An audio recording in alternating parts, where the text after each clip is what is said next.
नमस्कार, राजस्थान समता मंच में आपका स्वागत है। डाइट प्राचार्य गोविंद सिंह राठौड़ की अध्यक्षता में 84.15 लाख रुपए लागत के कार्यों का लोकार्पण। पूर्व नेता प्रतिपक्ष राजेंद्र सिंह राठौड़, चूरू विधानसभा क्षेत्र के विधायक हरलाल सारण, पद्म भूषण प्राप्त युवा दिलों की धड़कन देवेंद्र झाझड़िया, चूरू पंचायत समिति प्रधान दीपचंद राढ़ के कर कमलों द्वारा संपन्न हुआ। डाइट प्राचार्य राठौड़ ने बताया कि चूरू डाइट पूरे राजस्थान में 2 वर्षों से प्रथम स्थान बनाए हुए है, जिसका श्रेय यहां कार्यरत स्टाफ को जाता है, जो दिन रात मेहनत करते हैं। पर्यावरण संतुलन के लिए इस वर्ष 600 पेड़ लगाने का संकल्प लिया है। डाइट परिवार में वर्तमान में आम, अमरूद, अंजीर, चीकू जैसे फलदायी पेड़ हैं, जिनके लगने प्रारंभ हो गए हैं। राजेंद्र राठौड़ द्वारा फीता काटकर मुख्य दरवाजा प्रवेश द्वार का उद्घाटन किया गया, जिसकी लागत 6 लाख रुपए है। डीईओ जगबीर सिंह यादव ने कहा कि गोविंद सिंह के नेतृत्व में डाइट नित नई ऊंचाइयों को छू रही है। जिले में भामाशाहों की कमी नहीं है, लेकिन भामाशाहों का विश्वास जीतना बहुत बड़ी बात है। इस अवसर पर पंचायत समिति प्रधान दीपचंद राढ़ ने डाइट के कार्यों की भूरी भूरी प्रशंसा करते हुए बच्चों को मेहनत एवं लगन से कार्य करने को कहा। देवेंद्र झाझड़िया ने बच्चों को उम्मीद और विश्वास के साथ आगे बढ़ने को प्रेरित किया। चूरू विधायक हरलाल सारण ने बताया कि हम केंद्र सरकार एवं राज्य सरकार के सहयोग से चूरू के विकास के नए आयाम स्थापित करेंगे, फिर चाहे वह मीठे पानी को लाना हो अथवा गंदे पानी की शहर से निकासी हो। राजेंद्र राठौड़ ने मुख्य सड़क से डाइट परिवार तक पक्की सड़क के निर्माण की घोषणा की और कहा कि डाइट और जिले के समस्त शैक्षणिक संस्थानों में विकास कार्यों को प्राथमिकता से करवाने का प्रयास किया जाएगा। उन्होंने शिक्षकों को आह्वान किया कि वे ऐसी पीढ़ी तैयार करें जो देश निर्माण में आगे बढ़े। इस अवसर पर डीईओ प्राथमिक संतोष महर्षि ने धन्यवाद ज्ञापित किया।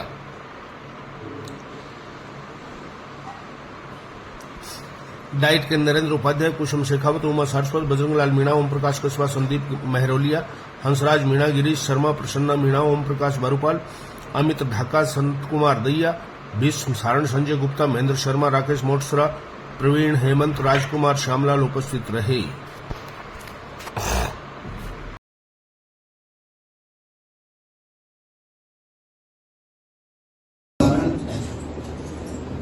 हमारे चूरू पंचायत समिति के प्रधान दीपचंद जी राढ़, सभी अधिकारीगण, टीचर्स, स्टूडेंट,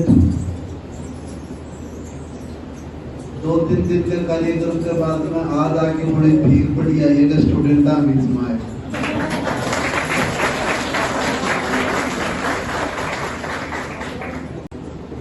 बार बार ये कहा कि इकाई बहुत कम है, उसके बाद भी आधी घंटा बोल गए, इसलिए मैं ज्यादा नहीं बोलूंगा। मैं एक बात कह सकता हूँ, गोविंद जी आप ये बारे में जहां आप गए हो, और मेरे उस दिन याद में प्रधान था, राठौड़ साहब स्वास्थ्य मंत्री थे, बाल आश्रम में गए थे, पूरे मुख्यमंत्री वसुंधरा जी आई थी और हमने 8वीं से 10वीं स्कूल कराई, आपके वहां आदेश कराए थे 12वीं,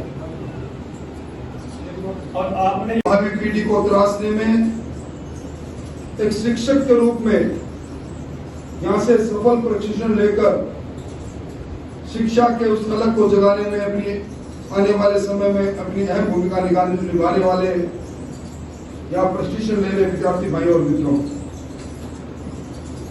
किसी भी संस्था में किसी भी जगह पर हम अलग अलग मौके पर काम करते हैं। जो भी व्यक्ति कर्म करता है, उस कर्म के अंदर जिस स्थान पर वो कर्म करता है, उसको किस पवित्रता से लेता है, किस जीव के साथ लेता है, उसके साथ कितना जुड़ता है। चाहे आप किसी विद्यालय में पढ़ाने के लिए जाएं, चाहे कोई खिलाड़ी खेल के मैदान में खेलने के लिए जाए, चाहे कोई किसान धरती का सीना चीर कर अन्न पैदा करने के लिए खेत में जाए, हर जगह से कर्म करने वाले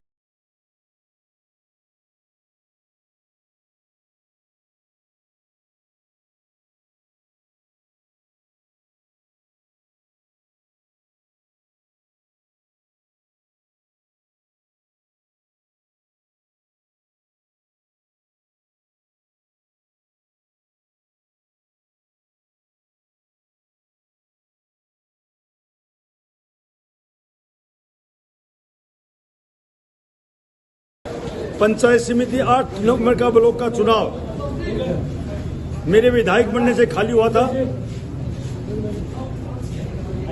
मेरे परिवार के गांव का बच्चा जिन्होंने भारतीय जनता पार्टी ने टिकट दिया संजय रुइल को, तो भारी बहुमत से 1577 वोटों जीता। मैं पूरे ब्लॉक की जनता को बधाई और धन्यवाद दूंगा कि मैं 1310 से जीता था और मेरे प्यार और स्नेह देके मेरे भतीजे को 1577 वोटों जिताया। मैं पूरे ब्लॉक की जनता को बधाई और धन्यवाद दूंगा और भारतीय जनता पार्टी का विजय किया, इसलिए मैं आभारी हूं पूरी जनता का।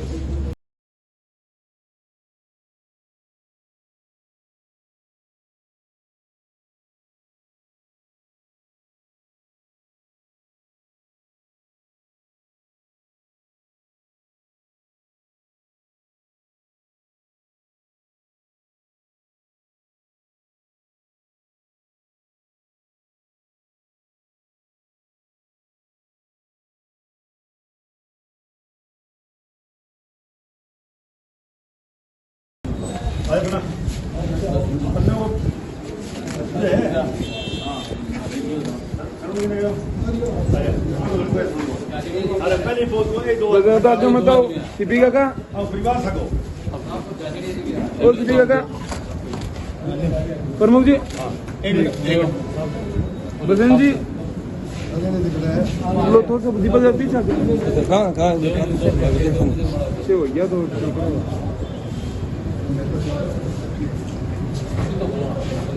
चलिए जी सर 1 मिनट सामने बसंत जी बसंत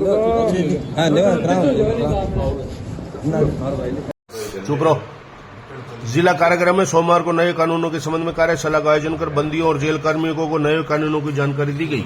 इस अवसर पर मुख्य वक्ता राजकीय विधि स्नातकोत्तर महाविद्यालय के प्राचार्य डॉक्टर श्रवण कुमार सैनी ने बताया कि ब्रिटिश काल के भारतीय दंड संहिता, भारतीय दंड प्रक्रिया संहिता और साक्ष्य अधिनियम के स्थान पर अब क्रमशः भारतीय न्याय संहिता, भारतीय नागरिक सुरक्षा संहिता, भारतीय साक्ष्य अधिनियम संपूर्ण देश में 1 जुलाई 2024 से प्रभावी हो गए हैं।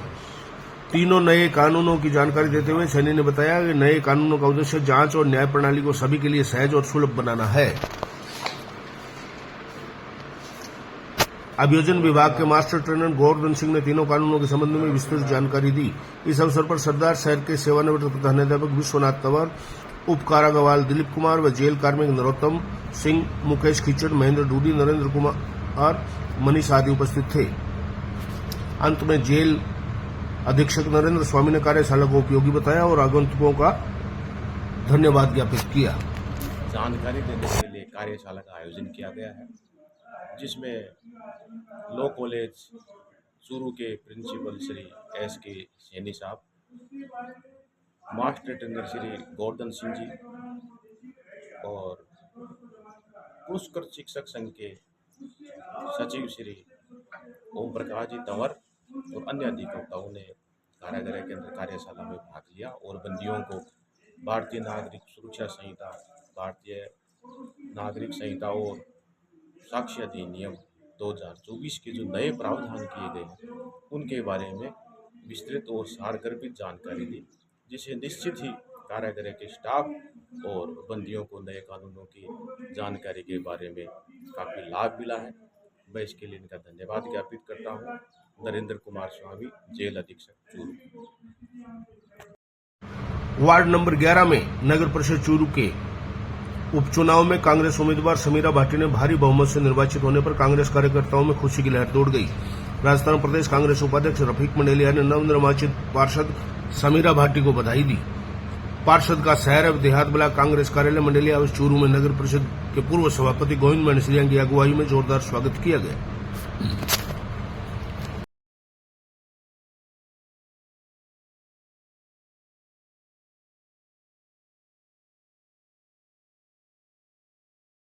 नगर परिषद के पूर्व सभापति गोविंद मनसरिया ने आज कांग्रेसजनों की एक बैठक में कहा कि हमारे लोकप्रिय जननेता पूर्व उप मुख्यमंत्री सचिन पायलट की 15 दिनों की विदेश यात्रा में सभी देशों में जोरदार स्वागत हुआ। वह पायलट को सुनने व देखने व सेल्फी लेने वालों में खूब उत्साह रहा। मनसरिया ने बताया कि pilot Britain, England, Cambridge, London सहित अनेक देशों में आयोजित विश्वविद्यालयों में प्रोफेसर व छात्रों के कार्यक्रम में भाग लेते हुए भारत के लोकसभा चुनाव में कांग्रेस के घोषणा पत्र में युवाओं की सत्ता में भागीदारी और आर्थिक व विकास नीति तथा राहुल गांधी की भारत में अब तक की सबसे अधिक दिनों तक चलने वाली ऐतिहासिक विशाल पैदल यात्रा भारत जोड़ो पर भी चर्चा की, जिससे सभी जगह खूब सराहा गया।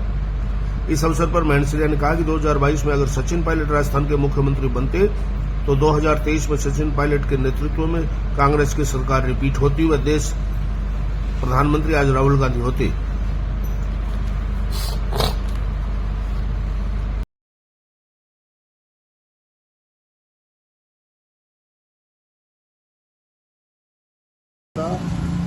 पूर्व उप मुख्यमंत्री सचिन जी पायलट पिछले 15 दिनों से विदेश यात्रा पे है।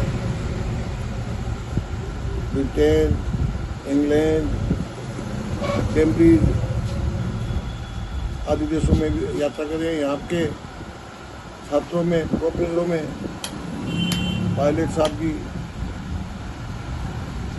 क्रेज देखने को मिली। वहाँ के लोग इनको देखना चाहते हैं, सुनना चाहते हैं और हर एक कोई पायलट साहब के साथ अपनी सेल्फी लेना चाहते हैं। तो ये भारत के लिए नहीं, भारत के लिए, राजस्थान के लिए, कांग्रेस दिनों में आम लोगों में गर्व की बात है कि हमारे देश में, हमारे राजस्थान में एक ऐसा लोकप्रिय नेता है जिनकी देशों में भी छाप है। उन्होंने वहाँ पे ये कहा कि हमारी पार्टी के राहुल जी गांधी ने घोषणा पत्र में युवाओं की सत्ता में भागीदारी, आर्थिक नीति, विकास नीति के बारे में बताया कि हमारा घोषणा पत्र था। और राहुल जी की जो अब तक की सबसे लंबी यात्रा थी, सफल नेतृत्व में राहुल जी की निकली, उसके बारे में चर्चा की। तो वहाँ के लोग बातों को सुनकर खुश हुए और हमारी हौसला अफजाई की, नेता का सम्मान किया जगह जगह और अपनी रीति से वो प्रभावित हुए। तो मैं इस बात पे गर्व है कि हमारे नेता सचिन जी पायलट का विदेशों में भी क्रेज है और यहाँ की बात है वहाँ को जहाँ पे उन्होंने कही, उन्होंने स्वीकार की। ये हमारी खुशी की बात है कि राहुल जी के नेतृत्व में जो कुछ हो रहा है वो सही हो रहा है। सचिन जी जो कर रहे हैं सही हो रहा है, जनता ने इस पर मोहर लगाई है। और अगर ये 2022 में सचिन राजगढ़ सादुलपुर से हिसार की ओर जाने वाले नेशनल हाईवे पर स्थित लसेडी टोल प्लाजा के पास 30 जून को आधी रात से पहले जीप और मोटरसाइकिल पर आए कुछ युवकों ने एक पिकअप चालक और उसके साथी युवक को गो तस्कर मानते हुए बुरी तरह से मारपीट कर दी। मारपीट करने वाले युवकों ने पिकअप को रुकवाया और बिना कोई तसल्ली व पूछताछ के पिकअप चालक और उसके साथी को लाठी डंडों से बुरी तरह मारना शुरू कर दिया। मारपीट से दोनों युवक गंभीर रूप से घायल हो गए। घायल युवक हरियाणा के फतेहाबाद क्षेत्र के निवासी सोनू बिश्नोई और सुंदर बिश्नोई हैं, जो जयपुर से नींबू भरकर पंजाब जा रहे थे। घायलों का फतेहाबाद में उपचार चल रहा है।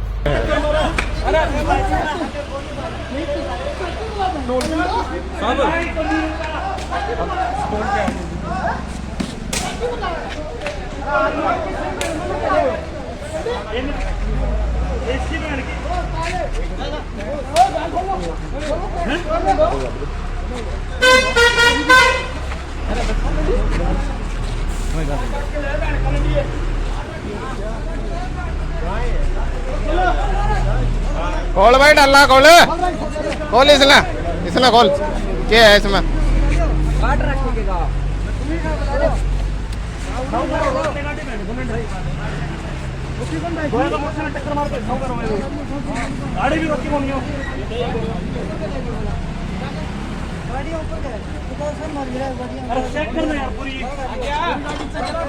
डाला खोल ले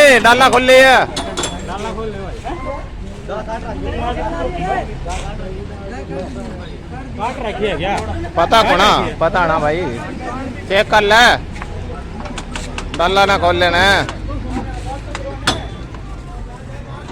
कमला हाँ गाड़ी पकड़ ली है। कलेक्ट्रेट में समस्या समाधान केंद्र के पदाधिकारियों ने प्रमुख मांगों के समाधान के लिए कलेक्टर को ज्ञापन सौंपा। सत्यनारायण व्यास ने बताया कि पीथाना जोड़ा हिरावत मंच गढ़ के चौराहे पर बिजली पाल लटका हुआ है, इसके लिए पहले भी प्रशासन को ज्ञापन दिया जा चुका है। व्यास ने बताया कि पिछले ज्ञापन में कलेक्टर ने इस समस्या को जल्द से जल्द दुरुस्त करवाने का आश्वासन दिया था, लेकिन आज तक इस समस्या का कोई निदान नहीं हुआ। वहीं दूसरी ओर नई सड़क पानी के वॉल चैम्बर में महीने से 20 दिन से बरसात व गंदा पानी भरा पड़ा है। जलदाय विभाग के अधिकारियों को अवगत भी कराया जा चुका है, लेकिन अभी तक कोई निदान नहीं हुआ, जिससे वार्डवासी परेशान है। ऐसे वॉल चौम्बर को सही किया जाए। इस अवसर पर प्रमोद कुमार, राजकुमार लखेरा, श्यामलाल शर्मा, मगाराम नायक आदि मौजूद थे। क्या पानी के लिए प्यासे रहेंगे? समस्या समाधान केंद्र अध्यक्ष मैं अपने कार्यकर्ताओं के साथ ज्ञापन देने आया हूँ। उसमें पूर्व की समस्याएं, सड़क वगैरह और इरावत मंच और फिर थाना जोड़ा और बिजली बोर्ड से संबंधित जो गढ़ के ऊपर पोल है वो लटका हुआ है। आज तक 2 महीने मेरे को हो गया जनवरी से आंदोलन करते हुए, इसके लिए लिखते हुए पोर्टल पे डालता हूँ। पोर्टल से जवाब आता है कि ये जो है पुरातत्व विभाग के अधीन है, फीस जमा कराएं तो ये जमा हो सकती है। ये कार्रवाई हो नहीं रही है। जिला कलेक्टर साहब को भी ये कह के गए थे, ऐसा नहीं कर रहे हैं, लेकिन कोई भी हमारे पास जवाब नहीं आता है। ज्ञापन देते हैं तो ज्ञापन का भी कोई हमारे पास वापस कोई जवाब आए तब तो हम ये संतोष करें, कोई उनका जवाब नहीं आता है। इसलिए हम मजबूर होकर आज ज्ञापन जो देने आए हैं वो रिमाइंडर ज्ञापन है, उसमें सारी समस्याएं लिखी हुई है। आपका नाम? आपका नाम? सत्यनारायण व्यास। मैं